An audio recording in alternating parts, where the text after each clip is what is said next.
Now the fourth time in a row. We tried doing this live twice, even though I've got a strong signal out here. It was disconnecting after like a minute in, then tried pre-recording it once. He dropped the F-bomb in the first 5 seconds. So, no one wants us to talk about Downhill, apparently. The gods don't want us to talk about the Will Ferrell movie Downhill. I'm like, oh no, I'm talking about Downhill. We braved this cold ass weather to go watch a movie taking place in cold ass weather. It feels like we've had the air off for a while right now, so it's already starting to get cold in here. Right.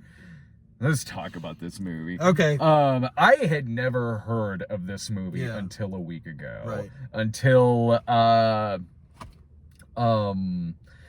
I looked to see what was coming out this weekend. Yeah. 5 or 6 days ago, and this movie was listed on there. I'm like, okay, well, I guess that's something that's coming out. I never got a single trailer for this movie. I'm at everything that comes out. Well, I got one, and actually, you went to the bathroom when the trailer came on. I think it was in front of Harriet. I was gonna say, was it an indie movie? Was it another like Fox Searchlight movie? I think so. Or I'm sorry, Searchlight Pictures.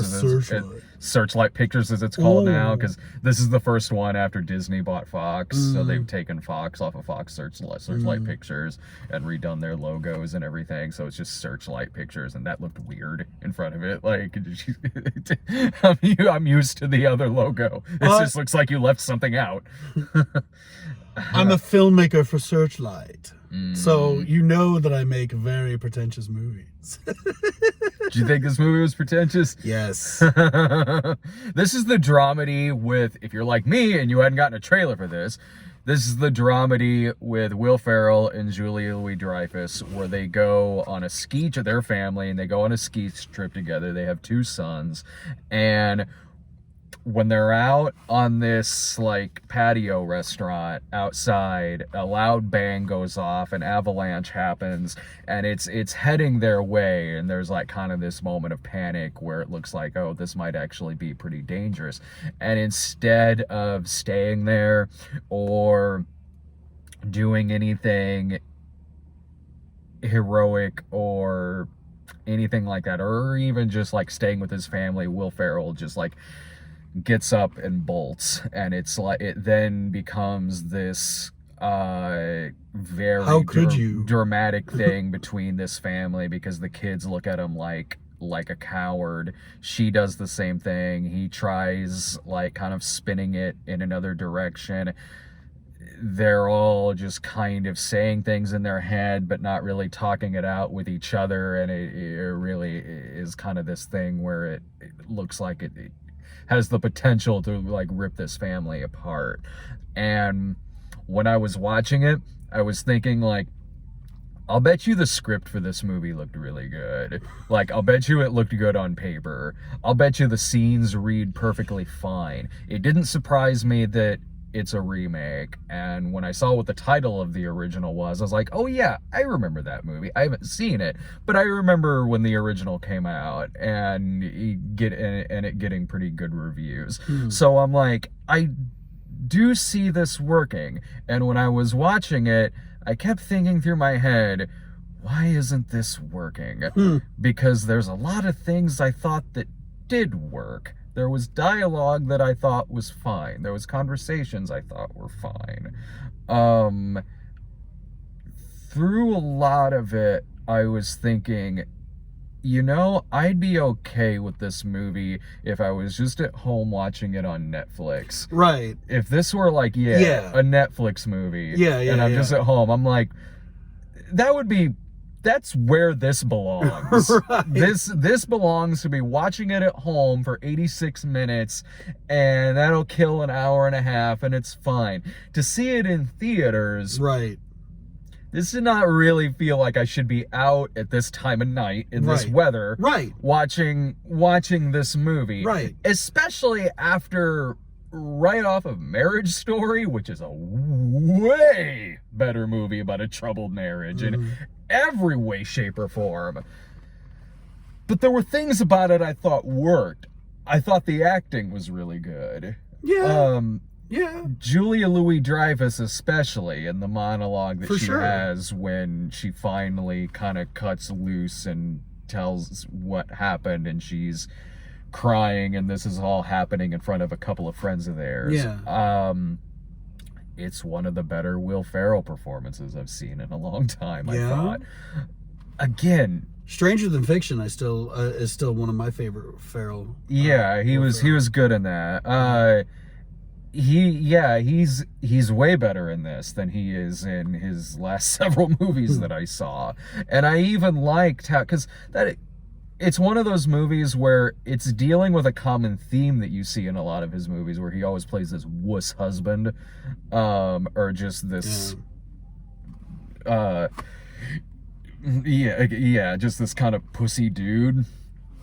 But this is actually kind of dealing with it in a really psychological way, in a much more serious way than something like Daddy's Home or The House or something like that. Mm-hmm. Akin to like how a movie like Punch Drunk Love seriously looked at a lot of issues that Adam Sandler's character would have in a comedy, but that was a way better movie than this is. Right. This was... Because you didn't like this movie either, I don't think. No. Did you? No. And what did you not like about it? You know, I just felt this whole story just felt like, hey, this is a very entitled, ritzy family going on a fucking ski resort, and you know, these are also sorry. Oh no, you're fine. Okay. Like, damn it. No, you're fine. Going on so they're going on a ski resort. Yeah. And it just, you know, I encounter many people like this at work who are just like very hoity-toity, and they're very like just I don't know, it's kind of insufferable. You're exactly right, and it's what I was thinking too, which is that like, okay, it's not so much that like the family's really, really well off and they're on this very 5-star vacation, because you should still be able, no matter what class you're in, you should still be able to watch a movie like this and find whatever situation they're going through, in this case a troubled marriage and him not looking very good as a father. You should still be able to kind of relate to it in some way, shape, or form. Right. Be relatable. The problem with this movie is I didn't care. Exactly. Like, because of what you're talking about, how this actually is a very serious thing that happens in this movie, and I see why it would be a huge deal. The problem is, in this movie, it's played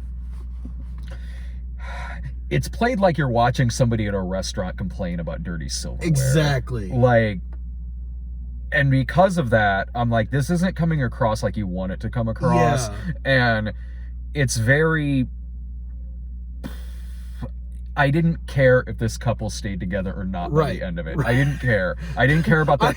I was actually thinking, so get a divorce already. Yeah, Jesus Christ. I was like, stay together or not, I don't care. I don't care about your kids. The kids are really kind of nothing characters. Right. Like, oh my God. Oh, Mom, I lost a glove. Yeah. Oh, God. I'm like, I don't... That was really the crux of it, is like, I don't give a shit about really any of them. And it's not that I'm finding them insufferable or anything like that. It's not that, because I certainly get where Julia Louis-Dreyfus's character is coming from in the movie. If there's anyone in this movie who I have a slight bit of empathy for, it's her. Sure, yeah. But I'm like, yeah, your husband is a wuss. Yeah. And by the end of it, he's humanized, certainly. Sure. Like, he's not this monster. Do you think... I don't give a shit. Well, and so that's kind of the thing that I got, is that she was kind of villainizing him. Do you think that maybe she went a little overboard? No, well, no, only because he was...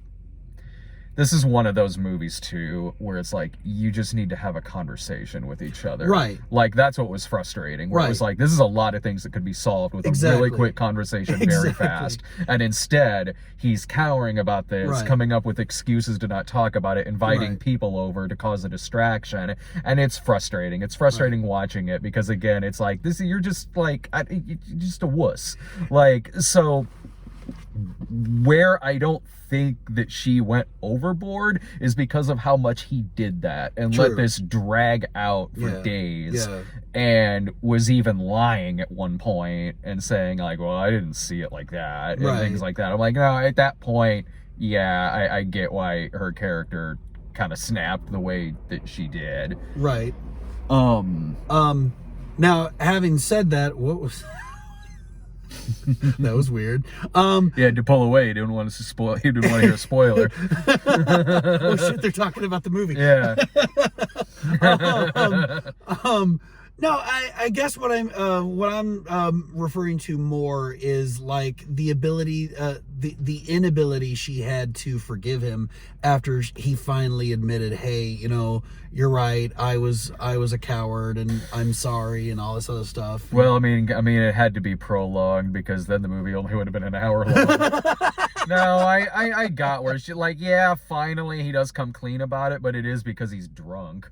Like and she could tell he's drunk.